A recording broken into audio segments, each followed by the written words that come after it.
చూడండి first time అయితే అలా వేసేసాను. ఇప్పుడు సెల్ పక్కన పెట్టి దోశ వేసిన తర్వాత నీట్గా మరి మొబైల్ పట్టుకొని వీడియో అయితే షూట్ చేస్తున్నాను.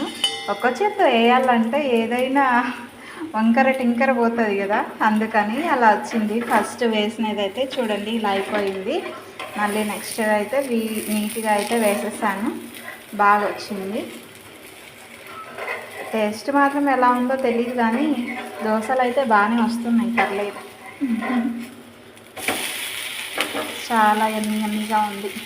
పచ్చిమిరపకాయలు ఇలా కట్ చేసి వేసాను కదా, చిన్న చిన్న ముక్కలుగా కొత్తిమీర జీలకర్ర వేసాను కదా, చాలా టేస్టీగా అయితే ఉంది అనుకుంటున్నాను.